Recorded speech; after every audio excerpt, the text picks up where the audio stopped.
Guys, in this video I will show you how to create an account on Audible. Just you should watch and follow this video till the end. Open Audible like this after downloading it from Play Store or App Store. Then it's going to take you here to this page. Choose your marketplace first and click continue.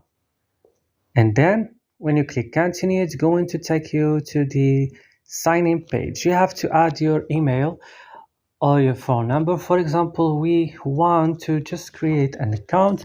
We will add our first and last name and our email and choose a password. Guys, after adding my information, I will just click create an account. And right now I will add my security code that they will send me on my email. Right now I will add my code. Click continue your Amazon account.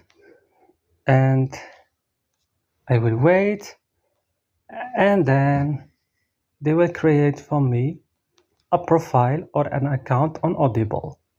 So guys, don't forget to like and subscribe, and bye.